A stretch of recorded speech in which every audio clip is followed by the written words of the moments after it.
নমস্কার বন্ধুরা, হাতাখুন্তি চ্যানেলে সবাইকে স্বাগত। আজকের রেসিপি ঘামান ঢোকলা। এটা একটা গুজরাটি ডিশ। এটা সকালে জলখাবার বা বিকেলে স্ন্যাক্স হিসেবেও খাওয়া যেতে পারে। আসুন তাহলে রেসিপিটা শুরু করি। তার আগে আমার চ্যানেল যদি সাবস্ক্রাইব করা না থাকে তাহলে সাবস্ক্রাইব করে দেবার অনুরোধ রইল। আর আমার এই রেসিপিটা যদি আপনাদের ভালো লাগে তাহলে একটা লাইক ও কমেন্ট করে দেবেন। আর রান্নার মধ্যে যদি কিছু ভুল ত্রুটি থাকে সেটাও জানাবেন। ঘামান ঢোকলা বানাবার জন্য আমি এখানে 1.5 কাপের মতো বেসন নিয়েছি। নর্মাল চায়ের কাপে মেপে আমি বেসনটা নিচ্ছি। আর বেসনটাকে একটা বড় চালনি দিয়ে চেলে নেব, যাতে বেসনের মধ্যে কোনো দানা বা দলা না থাকে। আর বেসনটা চেলে নিলে বেসনের যে ব্যাটারটা বানাবো সেটা স্মুথ তৈরি হবে। এবারে এর মধ্যে দিয়ে দিচ্ছি 1/2 চামচ লবণ, নিয়ে নিচ্ছি 1/2 চামচ হলুদের গুঁড়ো, 1 চামচ চিনি, নিয়ে নিচ্ছি 1 চুটকির মতন হিং। এবার এই শুকনো উপকরণগুলিকে বেসনের সঙ্গে মিক্স করে নিচ্ছি। আর মিক্স করে নেবার পর আমি এর মধ্যে দিয়ে দিচ্ছি 1 চামচ আদা আর কাঁচা লঙ্কার পেস্ট। এই আদা কাঁচা লঙ্কার পেস্টটাকেও বেসনের সঙ্গে মিশিয়ে নিচ্ছি। এরপর আমি এই বেসনের ব্যাটার তৈরি করব। তার জন্য বেসনের মধ্যে একটু জল দিয়ে হুইস্কারের সাহায্যে মিশিয়ে নেব। একেবারে বেশি জল দেওয়া যাবে না, অল্প অল্প জল দিয়ে হুইস্কারের সাহায্যে মিশিয়ে নিতে হবে।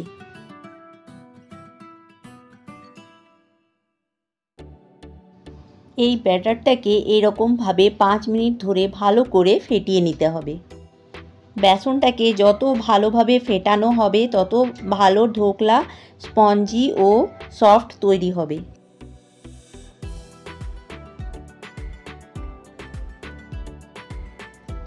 ঠিক এই রকম ঘনত্বটা হবে।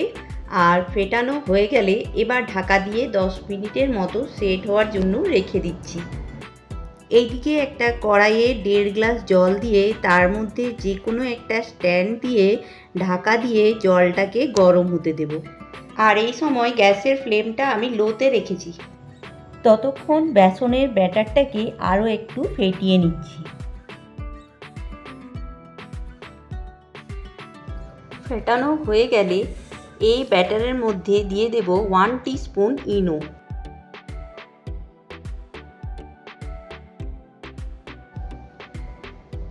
ইনোটা দেওয়ার পর খুব তাড়াতাড়ি ইনোটা ব্যাটারের মধ্যে মিশিয়ে নিতে হবে। দেখুন ইনোটা মেশানোর পর কিন্তু ব্যাটারটা ফুলতে শুরু করেছে এবং হালকা হতে শুরু করেছে। এই ব্যাটারটাকে কিন্তু বেশিক্ষণ রাখা যাবে না, সঙ্গে সঙ্গে ভাপাতে দিতে হবে। তার জন্য ব্যাটারটাকে সরিয়ে রেখে যে পাত্রে ব্যাটারটা ঢালবো সেটাতে একটু তেল ব্রাশ করে নিচ্ছি। যে কোনো স্টিল অ্যালুমিনিয়ামের পাত্রে আপনারা ঢোকলা তৈরি করতে পারেন। আবার যদি আপনাদের কাছে কেক টিন থাকে সেটাতেও ঢোকলা তৈরি করতে পারেন। আর এই রকম পাত্রের গায়ে তেল মাখিয়ে নিলে ঢোকলাটা খুব সহজেই বেরিয়ে আসবে। এবার ঢোকলার ব্যাটারটা আমি ঢেলে দিচ্ছি। ঢেলে নেবার পর এবার পাত্রটাকে 1 থেকে 2 বার একটু ট্যাপ করে দিতে হবে। এবার ঢোকলাটাকে ভাপাতে বা স্টিমে দিয়ে দিচ্ছি। এদিকে জলটাও গরম হয়ে গেছে। আমি ঢোকলার বেসনটা স্ট্যান্ডের উপর বসিয়ে দিলাম।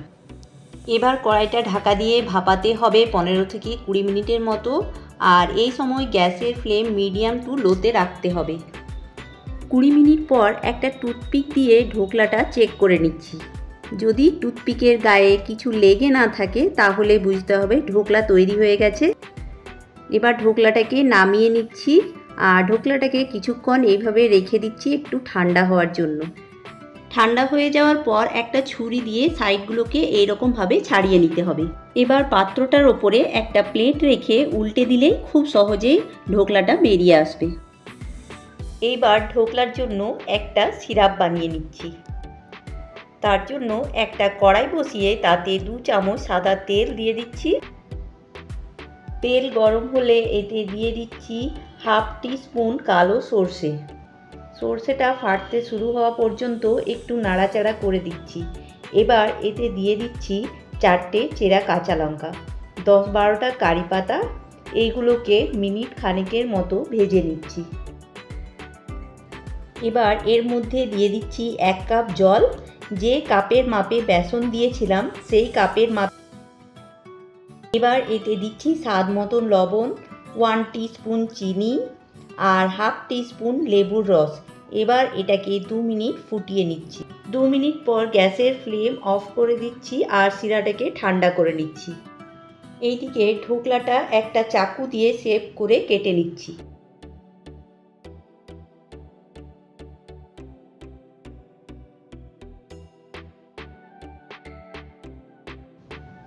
দেখুন ঢোকলাটা চারিদিকে জালিদার হয়েছে।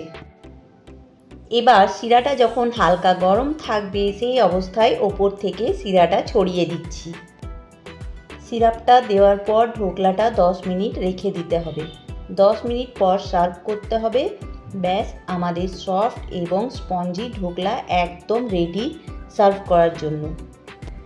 দোকানের ঢোকলার থেকে বাড়িতে বানানো ঢোকলার স্বাদ কিন্তু বেশি হয়। তাহলে আপনারাও ঠিক এইভাবে বানিয়ে দেখুন ঘামান ঢোকলা আর আমাকে জানান কেমন লাগলো। ধৈর্য ধরে পুরো ভিডিওটা দেখার জন্য অনেক ধন্যবাদ। ফিরে আসবো আবার একটা নতুন রেসিপি নিয়ে। ততক্ষণের জন্য